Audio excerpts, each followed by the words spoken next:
Baik, bismillahirrahmanirrahim. Assalamualaikum warahmatullahi wabarakatuh. Waalaikumsalam warahmatullahi wabarakatuh.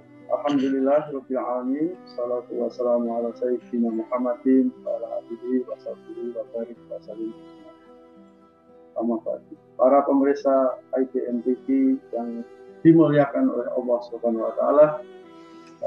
Alhamdulillah kita pagi ini jumpa kembali dalam acara Ramadan Greatness. Ramadan Greatness, Masya Allah, mantap.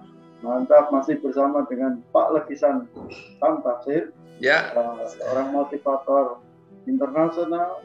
Masya Allah. Insya Allah, insya Allah. Sangat terkenal. Mudah-mudahan pagi ini akan menambahkan pencerahan kepada kita semua. Kita sapa dulu Pak Legisan. Selamat pagi Pak. Selamat pagi Pak Imam. Apa kabar Pak Imam? Ya? Alhamdulillah, alhamdulillah. Puasanya masih lancar ya Pak? Kita alhamdulillah, insya Allah, alhamdulillah lancar puasanya. 20 hari, 10 hari yang kedua ya. Ya, ini 10 hari yang kedua, hari ke-12 hari ini Pak. Hari ke-12. Dan kita bisa diberikan kesehatan untuk kita melanjutkan menuntaskan puasa pada bulan Ramadan ini ya Pak ya. Ya, amin, amin, insya Allah. Baik Pak, kita lanjutkan bahasan kita pagi ini. Nampaknya pagi ini kita sedikit mereview ya, bahasan motivasi yang lalu ya Pak ya. Ya, betul. Ada hal yang terkait motivasi yang masih perlu dijelaskan kembali oleh Pak Legisan. Yaitu terkait motivasi intrinsik atau internal. Nah, untuk itu silakan Pak Legisan untuk menjelaskan kita semua. Baik, terima kasih banyak Pak Imam. Assalamualaikum warahmatullahi wabarakatuh. Waalaikumsalam. Alhamdulillahilladzi hadana lihada wa ma kunna linahtadiya laula an hadanallah. Asyhadu an la ilaha illallah wa asyhadu anna Muhammadan abduhu wa rasuluh la nabiyya ba'dah. Subhanaka la ilma lana illa ma 'allamtana innaka antal alimul hakim. Shadaqallahul azim. Pak Imam yang luar biasa. Setiap pagi selalu sigap. Bapak-bapak, ibu-ibu, kaum muslimin di seluruh penjuru tanah air yang dirahmati Allah, pemirsa IBN TV ya. Nah, pagi ini benar yang dikatakan Pak Imam, kita akan review mengenai motivasi intrinsik atau internal yang ada dalam diri manusia. Siapa itu? Semuanya. Ya, saya, Pak Imam, ya kita semua, ya maksudnya lintas bangsa, lintas suku, bahkan lintas zaman. Manusia itu ditakdirkan oleh Allah sama memiliki motivasi yang internal, ya, atau motivasi bawaan begitulah. Nah, saya ingin share pada pemirsa semuanya, apa saja sebetulnya motivasi yang internal itu, sehingga mendorong orang bergerak. Kan kalau kita lihat tindakan atau perbuatan orang kan macam-macam ya Pak Imam ya. Ada kiri, kanan, maju, depan, belakang, lambat, cepat, lompat, lari, tidur, kan itu beraneka macam gitu ya. Nah itu kan ada motivasi yang mendorong dia bergerak. Nah apa saja motivasi internal manusia? Nah saya ingin share ya Pak. Kayak slide screen nih Pak, biar mantap Pak. Nah, bapak-bapak, ibu-ibu yang dirahmati Allah, saya ingin mulai dari satu slide yang kemarin sudah saya munculkan, tetapi ini sebentar ya. Oke, saya munculkan saja sekarang. Ya. Nah, ini Pak Imam. Nah, ini belum saya munculkan suaranya, ini saya akan munculkan suaranya. Nah, bismillah. Oke, Pak Imam.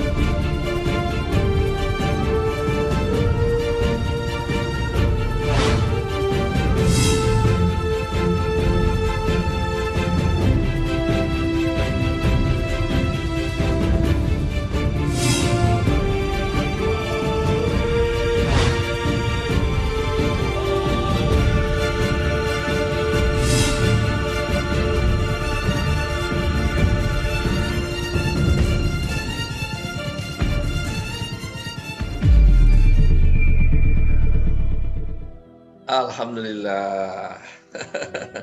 Pak Imam, ini yang kita sebut dengan the greatness model, Pak. Oh iya. Ya, tujuannya apa ini? Untuk menciptakan compatible mindset.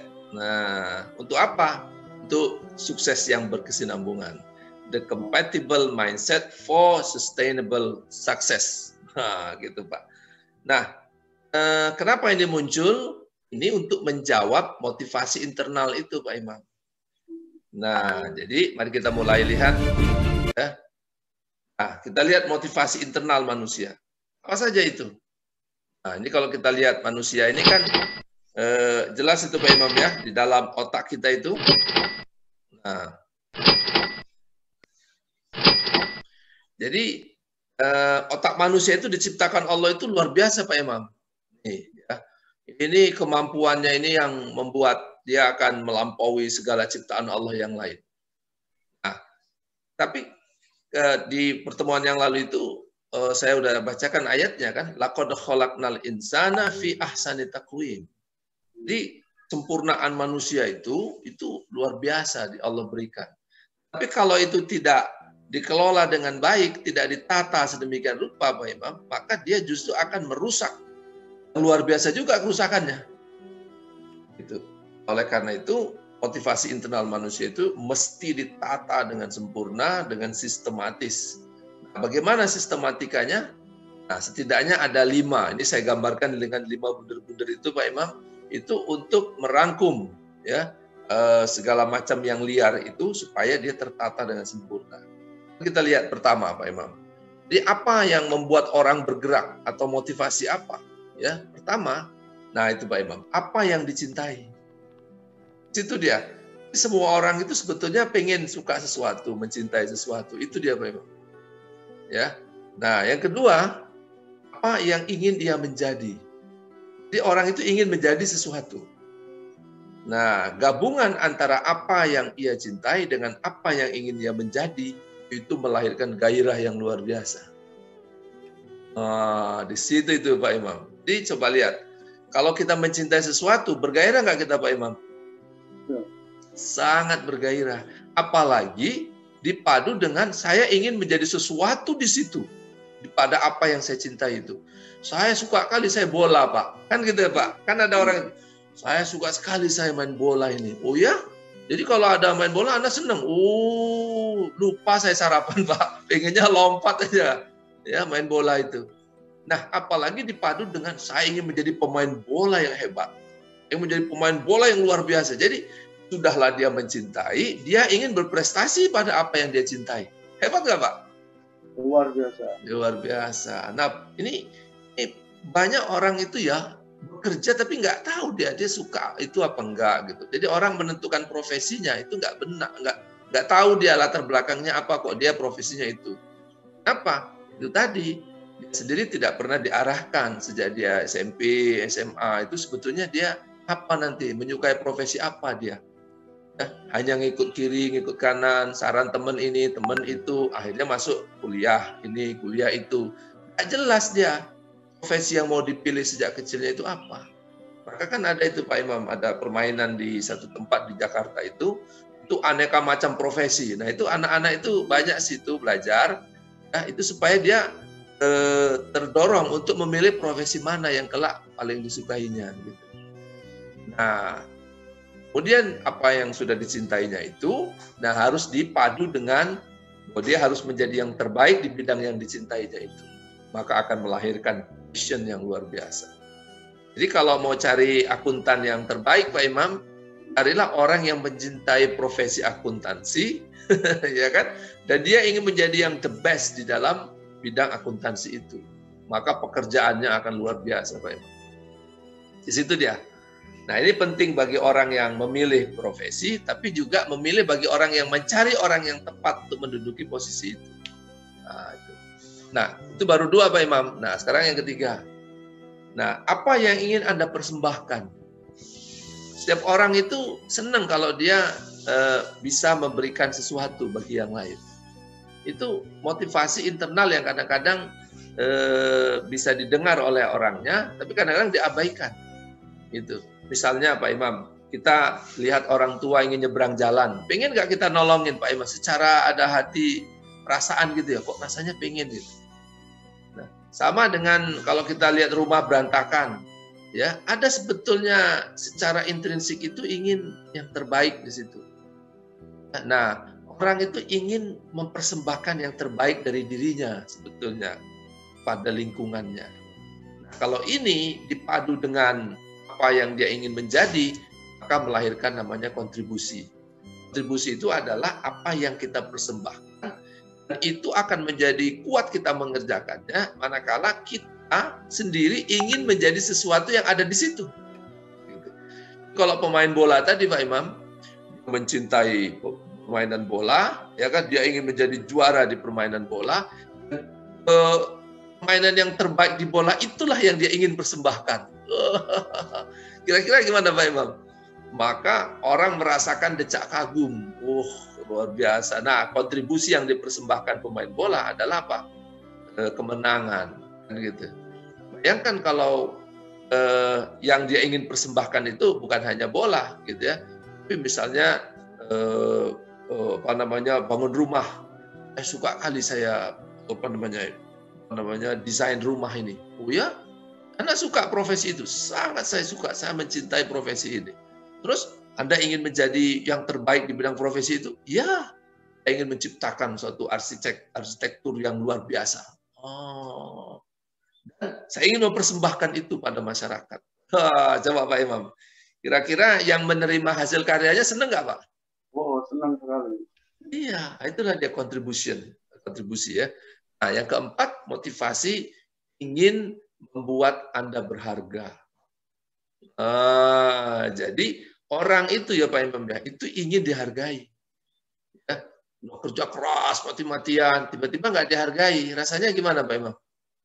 Ya, langsung down. Kecewa Pak. Ya kan? Tidak dianggap gitu. Padahal dia tadi sudah dengan penuh gairah ya, ingin mempersembahkan sesuatu. Nah, tiba-tiba dia tidak dihargai atas hasil karyanya.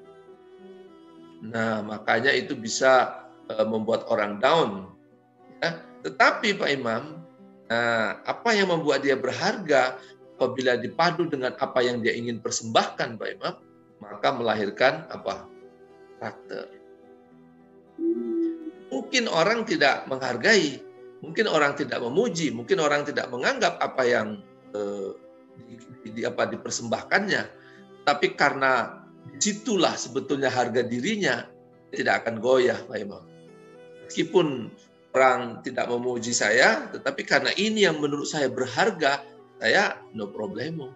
Saya nggak akan kecewa, saya nggak akan putus asa, saya nggak akan down hanya karena orang tidak menghargai. Kenapa? Karena orang tidak menghargai belum tentu juga apa yang saya hargai. Jadi, apa yang berharga bagi saya, ya, itu menjadi motivasi, dipadu dengan motivasi apa yang ingin saya persembahkan, itu melahirkan karakter saya. Saya akan pegang teguh itu.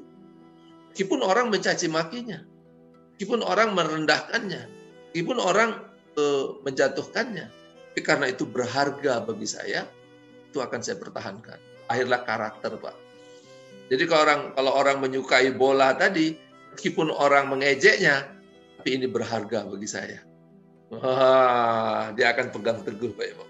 Itulah lahir karakter. Nah, yang terakhir adalah apa yang ingin Anda tinggalkan. Ini dia.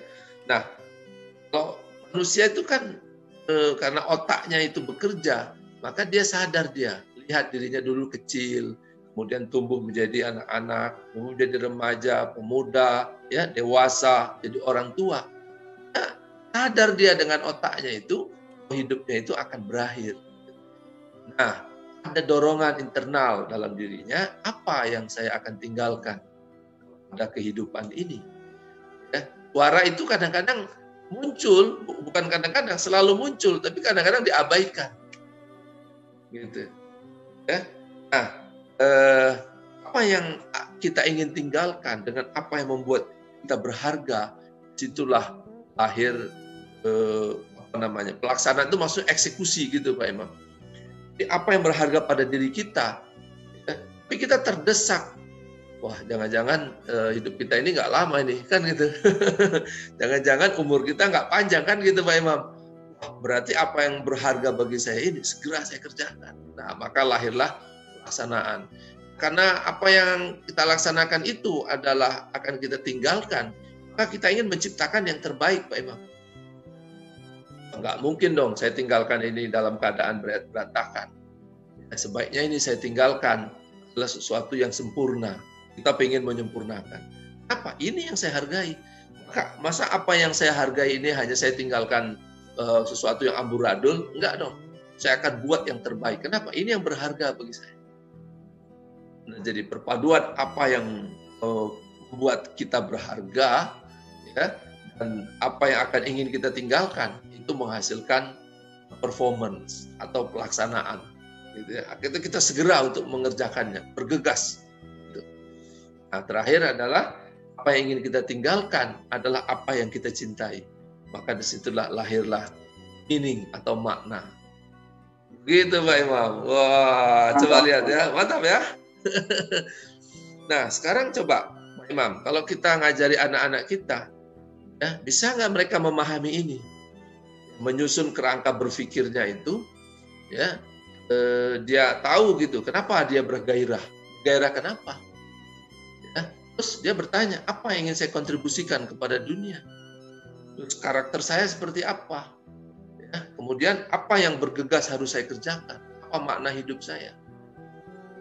Nah, ini semua harus bisa sampai di dalam pikiran kita, ya. Nah, kenapa? Karena inilah yang akan menentukan perilaku kita, ya, perbuatan kita, bahkan apa yang kita ucapkan, apa yang kita dengar, apa yang kita tonton, itu semuanya dipengaruhi oleh 5 ini, Pak Ibu. Itu. Apa kok orang bergairah pergi nonton bola? Karena dia suka dengan bola. Nah, dia bahkan walaupun dia hanya menjadi penonton, Pak Imam, tapi dia karena dia suka, maka dia keluarkan tiketnya, Pak Imam, waktunya, naganya untuk pergi ke stadion nonton bola. Kenapa? Karena dia suka. Dan dia suka menjadi orang yang menjadi hebat di dalam profesi bola itu. Nah, sekarang gini Pak Imam,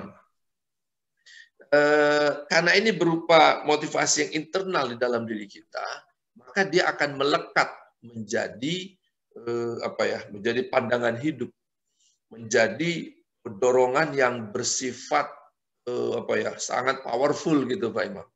Nah, makanya saya menyebutnya, wah, suaranya menggelegar ya Pak Imam. Nah, kenapa orang bergairah? Karena itulah misi dan tujuan hidupnya, Pak Imam. Bayangkan kalau orang menemukan satu profesi, saya ingin menjadi arsitektur, ya kan? Dan saya mencintai pekerjaan arsitektur. Dan itu menjadi misi dan tujuan hidupnya, dan di situ dia berjuang. Kira-kira gairahnya gimana, Pak? Tinggi, lompat-lompat dia, Pak Imam. Ya kan? Kenapa? Ini misi saya. Oh ya, ini tujuan hidup saya.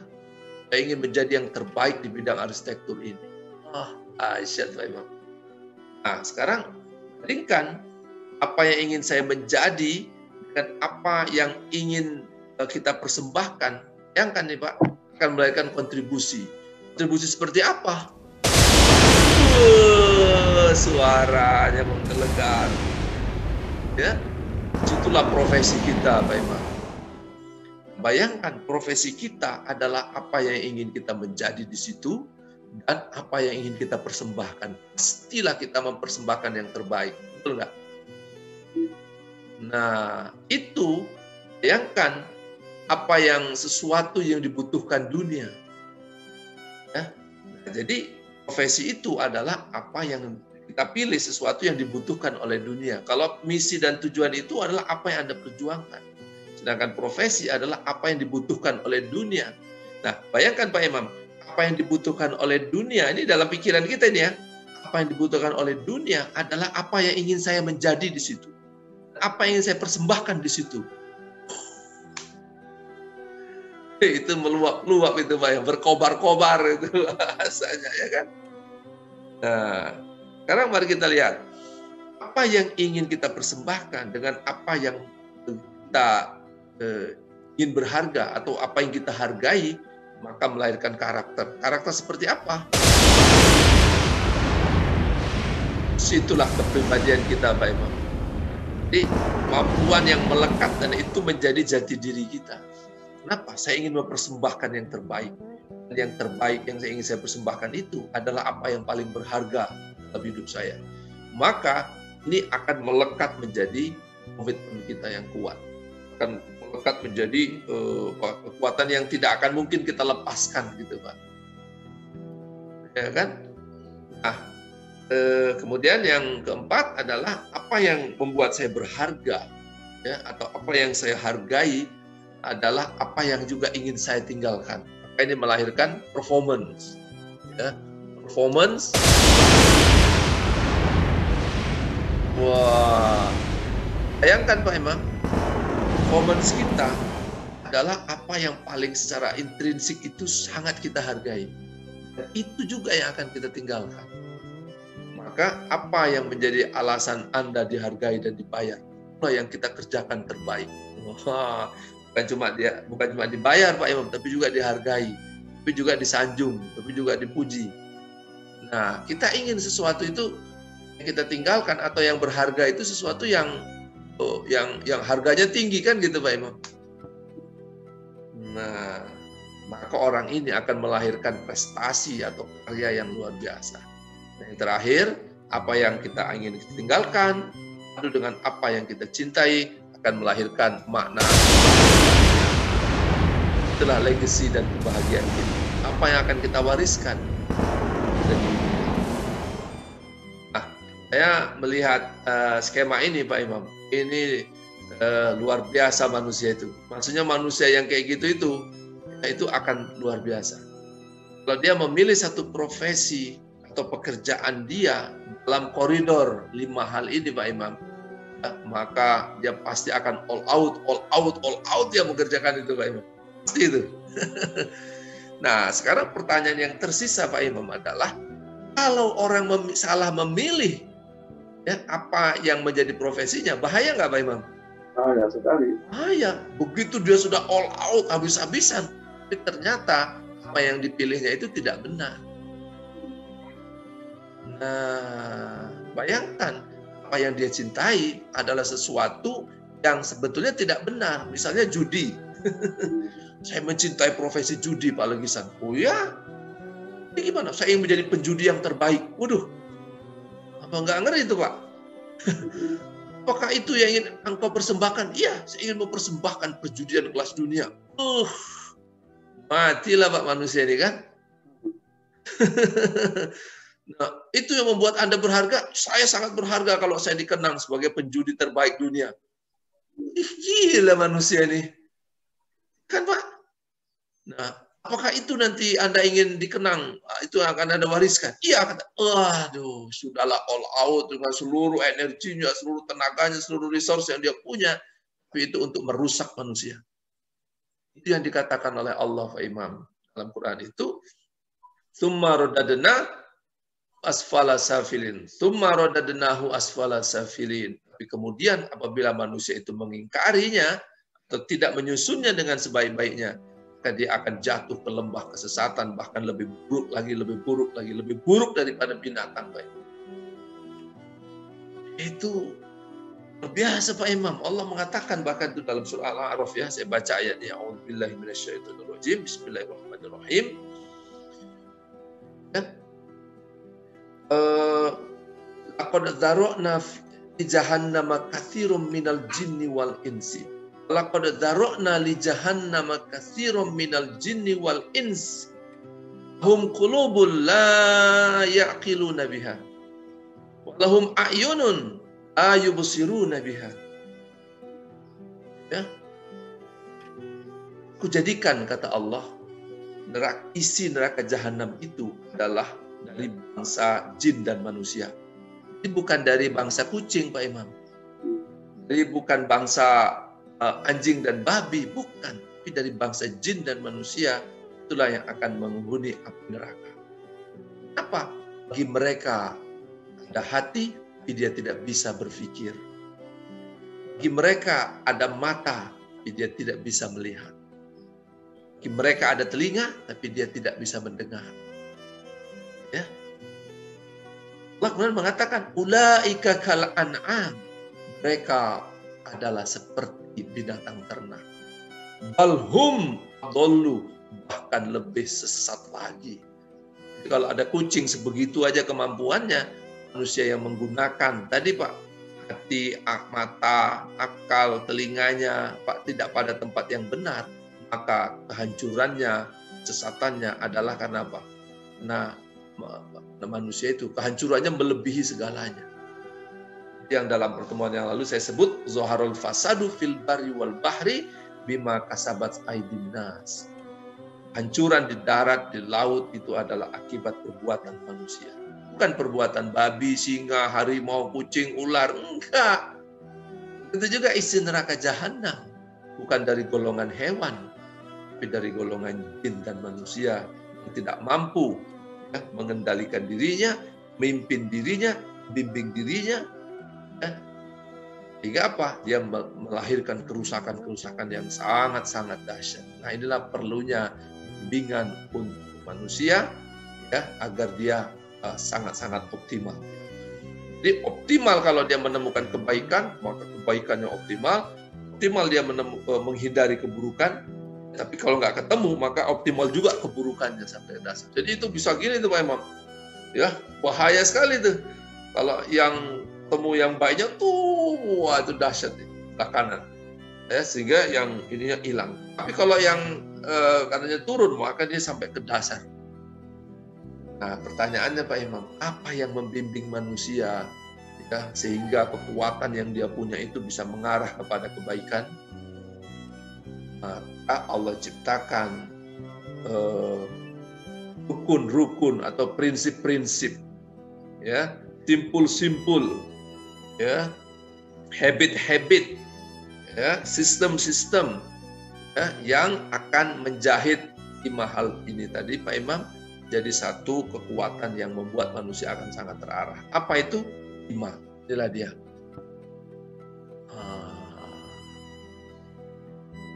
5. Apa itu Pak? 5. 1 iman. Nah, apa yang Anda cintai harus dibimbing oleh iman atau keimanan pada Allah. Begitu Pak Imam. Apa yang ingin Anda menjadi harus dibimbing dengan sholat. Apa yang ingin Anda persembahkan, Anda harus dibimbing oleh nafkah. Apa yang Anda berharga, Anda harus dibimbing oleh Al-Quran. Apa yang ingin Anda wariskan, Anda harus dibimbing oleh keyakinan kepada negeri akhirat. 5 pembimbing utama manusia supaya kemampuan dan kedahsyatan manusia itu menuju pada kedahsyatan kebaikan yang dahsyat. Coba Pak Imam. Luar biasa. Nah, 5 hal inilah yang dijelaskan oleh Allah Subhanahu wa Ta'ala di dalam Al-Quran, Pak Imam. Jadi Al-Quran yang isinya 6.236 ayat itu apabila diperas, intinya dapatnya ini yang 5 ini, Pak Imam. Makanya Allah mengatakan yang 5 ini adalah kunci keberhasilan. Yang 5 ini adalah kunci keagungan, kunci kemuliaan, kunci pintu rahmat Allah. Jadi kalau kita mengharapkan rahmat Allah dari langit dan bumi terbuka, maka 5 ini pintunya. Kalau kita ingin sukses bahagia dunia akhirat, maka ini 5 kuncinya. Kalau kita ingin berprestasi yang sangat luar biasa secara pribadi maupun di perusahaan, di sekolah, di negara, maka 5 ini kuncinya. Nah, sekarang bagaimana Pak mempelajari dan mendapatkan 5 kunci ini? Maka itulah tugas The Greatness Pak, untuk menyajikannya. Nah, itulah mengapa kita hadir kepada pemirsa pada pagi hari ini dan selama bulan suci Ramadan untuk menghadirkan kunci-kunci ya, keberhasilan, kejayaan, dan kehebatan manusia. Di dunia maupun di akhirat. Di mata manusia maupun di mata Allah Subhanahu wa Ta'ala. Maka saya percaya Pak Imam, bahwa kunci yang diajarkan Allah ini itu tidak hanya relevan untuk diri pribadi, tapi juga untuk perusahaan, untuk organisasi, untuk bangsa dan negara. Jadi ini konsep ini bukan konsep hanya bahasa ini Pak Imam, ini konsep peradaban. Kenapa? Karena yang mengajarkannya langsung yang memiliki langit, yang memiliki bumi, yang menciptakan manusia, yang mengutus 25 rasul, menciptakan Al-Quran. Allah langsung yang mengajarkan 5 ini, Pak Imam. Coba. Masya Allah. Kalau inilah yang kita tanamkan di dalam diri kita dan anak-anak kita, generasi kita, bagaimana Pak Imam? Bisa tidak, Pak? Harus bisa. Harus bisa. Harus bisa, Pak Imam. Nah, inilah yang menjadi tugas mulia kita, Pak Imam. Nah, ini kita ajarkan di mana, Pak Imam? Di sekolah, ya. Ceramah-ceramah, ya. Kuliah-kuliah seperti ini, ya. Juga ini harusnya menjadi apa, Pak Imam? Menjadi kurikulum di pendidikan, tapi juga menjadi kurikulum di organisasi, di perusahaan. Ada yang nanya ke saya, Pak Imam. Dulu kan pernah saya ceritakan tuh, nanti ajaran Al-Quran Islam apa relevansinya dengan perusahaan bisnis? Oh, bisnis kok pakai agama? Oh, bikin perusahaan kok pakai agama? Nggak ada. Coba lihat tuh kan Pak Imam, kalau kita cerita manajemen kan cuma man, money, machine, material. Betul nggak, Pak? Iya. Nah, ada konsep yang mendasari, ya, MM tadi itu, ya, apa? Inilah dia konsepnya. Apabila masuk di faktor M, Pak. Iya, M. Men-nya. Maksud saya salah satu M yang utama itu yaitu men. Men, manusianya. Nah, kalau men-nya itu tidak diperhatikan, tidak dibina, tidak dibentuk dengan sempurna, nggak ada gunanya material, nggak ada gunanya money, ya kan Pak? Malah justru akan merusak. Nah, pada men-nya itulah yang harus dibentuk ini dia. Men-nya harus menjadi men yang the greatness. Nah, Pak Imam, 5 inilah yang kemudian kita patronkan, kita modelkan menjadi satu konsep yang kita sebut dengan the greatness model, Pak Imam. Inilah the greatness model. Ya, the greatness model adalah the compatible mindset for sustainable success. Ini dia. Nah, di mana yang 5 itu harus menjadi dasarnya, Pak Imam. Nah, dia paling dalam dia, di dalam jiwa, di dalam sanubari. Dia harus menjadi belief system dan keyakinan dalam dirinya. Nah, dari situlah maka lahir spiritualitas, lahirlah misi hidup, lahirlah engagement. Engagement kemarin udah kita bahas. Apa itu? Disitulah apa yang harusnya kita cintai, dibimbing oleh iman. Dan itu menjadi misi kehidupan. Nah, begitu juga, ya, bahwa untuk menentukan visi kita yang benar, untuk menentukan apa cita-cita yang terbaik, yang benar untuk kehidupan, harus dibimbing oleh sholat. Sholat adalah tanha anil fahsya wal mungkar, yaitu mencegah perbuatan keji dan mungkar. Berarti visi yang tertinggi manusia di dunia ini adalah apa? Hargaan kepada kemanusiaan. Yang menghargai kehidupan, yang menghargai humanity. Nah, yang ketiga, ya, supaya orang tidak salah mengenai apa yang harus dia persembahkan pada dunia, maka dia harus mengerjakannya dengan yang terbaik, dibimbing oleh apa? Nafkah. Kontribusi dibimbing oleh spirit untuk memberi nafkah. Ya, sehingga melahirkan apa? Melahirkan nilai, melahirkan manfaat. Ya, melahirkan tidak hanya benda-benda, tapi adalah kemanfaatan. Situlah munculnya spirit excellence atau excellency, didorong oleh generosity. Jadi keinginan orang untuk berbuat yang terbaik, memberikan yang terbaik, maka itu akan melahirkan excellency. Nah, lalu yang keempat apa? Nah, supaya orang itu tidak salah mengenai apa yang harus dia pertahankan, apa yang harus dia hargai dan dia ingin dihargai, maka harus dibimbing oleh Al-Quran. Disitulah melahirkan integrity. Integrity akan melahirkan kemampuan atau daya tahan dirinya terhadap guncangan apapun yang terjadi. Nah, yang kelima, apa yang ingin dia tinggalkan, dia bergegas untuk mengerjakannya, dan dia ingin tinggalkan yang terbaik, maka dia dibimbing oleh keyakinan kepada adanya negeri akhirat. Masya Allah, Pak Imam. Dengan begini, maka insya Allah motivasi yang internal di dalam diri manusia, begitu dia mendorong perilaku, tindakan, perbuatan, ya, apakah dia harus berlari, diam, melompat, ya kan? itu semuanya dibimbing oleh 5 hal ini. Maka kalau seperti ini yang terjadi, manusia menjadi adidaya di muka bumi. Dan itu manusia kebanggaan Allah Subhanahu wa Ta'ala. Amin. Itu Pak Imam, ini yang akan kita bahas selama bulan suci Ramadan ini. Oke. Luar biasa nih Pak. Silakan Pak Imam, ada pertanyaan atau ada mau nambahkan Pak Imam? Iya, motivasi ini kalau dibahas rupanya cukup luas cakupannya ya.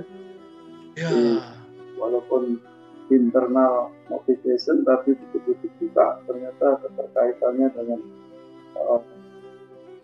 fungsi sosial sebagai makhluk sosial, mungkin di rumah tangga, masyarakat, perusahaan, atau mungkin di lingkungan pemerintahan.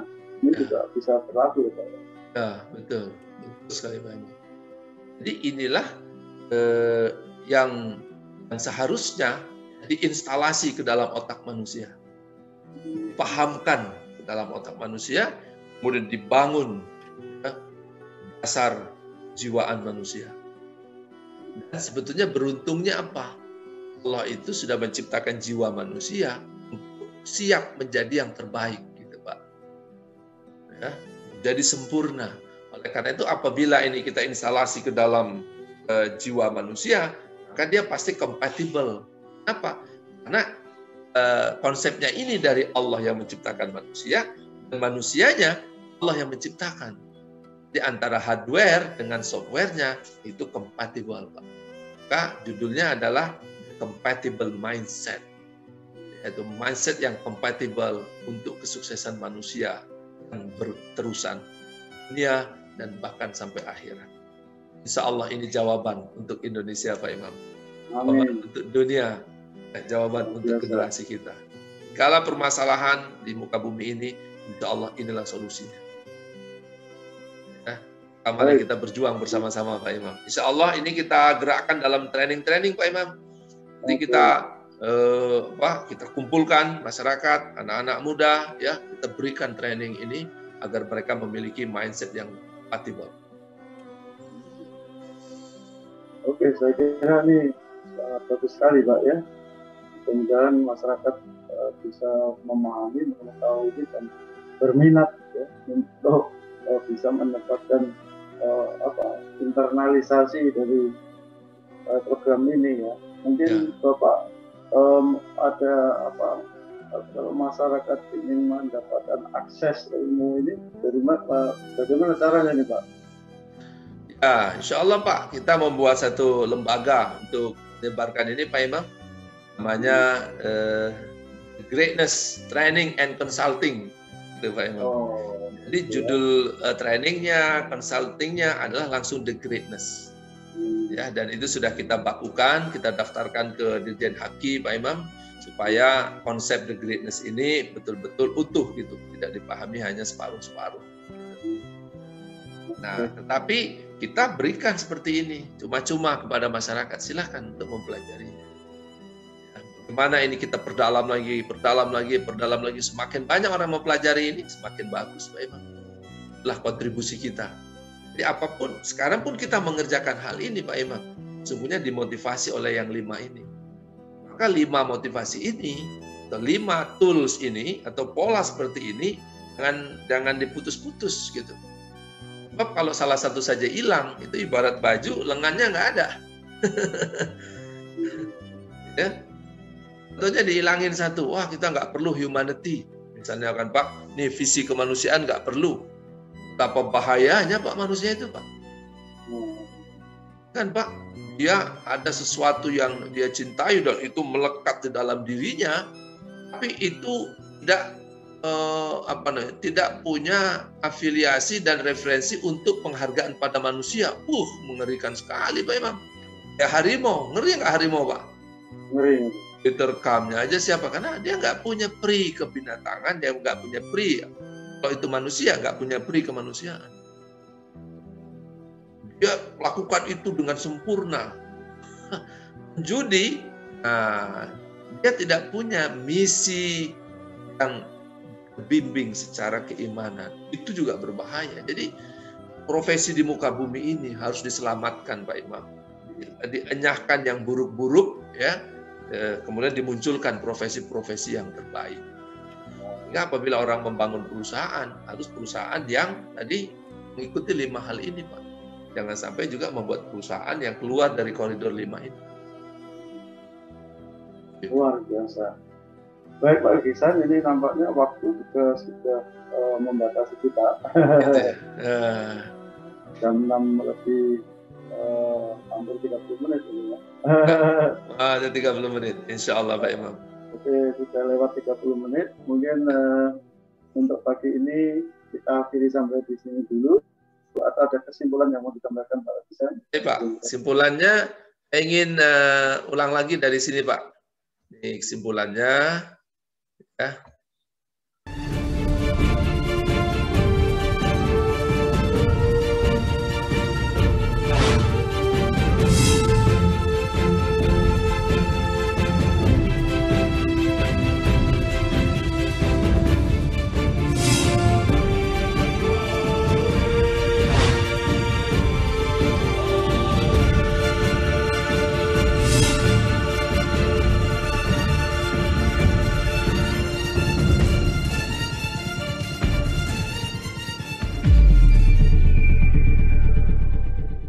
Masya Allah. Pak Imam, inilah dia kesimpulannya. Artinya, saya ingin sampaikan kepada pemirsa semua, kita baru pengantarnya, belum masuk ke dalam. Meskipun kita sudah bisa memahami, tapi belum tentu bahwa memahami itu kemudian melaksanakan. Nah, oleh karena itu, pemahaman itu harus lebih mendalam, hingga dia menjadi keyakinan. Kalau sudah menjadi keyakinan, maka dia menjadi mindset. Kalau sudah menjadi mindset, jadi kemudian perilaku. Perilaku yang dibiasakan jadi karakter. Karakter yang kita lakukan bersama-sama jadi kebudayaan. Kebudayaan yang berlangsung sekian panjang waktu jadi peradaban. Begitu, maka kita harus mulai dari diri kita sendiri menginstall 5 ini ke dalam diri kita, termasuk juga saya. Demikian Pak Imam, untuk pemirsa, selamat belajar, selamat berjuang. Mari kita mendalami hal ini. Tapi juga mari kita menjadikan ini sebagai koridor untuk kehidupan kita. Nah, tadi kan saya sebut ini dari Quran. Mana ayatnya apalagi sana? Saya ingin baca. A'udzubillahi minasyaitonirrajim. Bismillahirrahmanirrahim. Alif Lam Mim. Dzalikal kitabul la raiba fihi hudal lil muttaqin. Alladzina yu'minuna bil ghaib wa yuqimunas shalah wa mimma razaqnahum yunfiqun. Walladzina yu'minuna bima unzila ilaika wa ma unzila min qablik wa bil akhirati hum yuqinun. Ulaika ala hudam mir rabbihim wa ulaika humul muflihun. Itu ayatnya Pak Imam. Al-Quran adalah petunjuk bagi orang yang takwa. Siapa yang takwa itu? Alladzina yu'minuna bil ghaib. Ini Pak Imam. Itu mereka yang beriman. Lihat. Wa yuqimunas shalah. Mereka yang mendirikan salat. Wa mimma razaqnahum yunfiqun. Mereka memberikan nafkah. Walladzina yu'minuna bima unzila ilaika wa ma unzila min qablik. Al-Quran. Wa bil akhirati hum yuqinun. Ulaika ala hudam mir rabbihim. Mereka yang menjalankan 5 ini adalah mendapat petunjuk dari Tuhannya. Wa ulaika humul muflihun. Dan mereka yang menjalankan 5 ini adalah orang-orang yang beruntung, orang-orang yang sukses. Alhamdulillah, insya Allah. Demikian Pak Imam. Semoga Allah membimbing kita, merahmati kita semua. Assalamualaikum warahmatullahi wabarakatuh. Waalaikumsalam. Dan demikian para pemirsa, kita akhiri sampai di sini untuk presentasi ini. Kita akan lanjutkan acara ini di hari-hari berikutnya selama bulan puasa ini. Terima kasih atas perhatiannya. Wassalamualaikum warahmatullahi wabarakatuh. Waalaikumsalam warahmatullahi wabarakatuh. Terima kasih Pak Imam. Alhamdulillahirabbil alamin.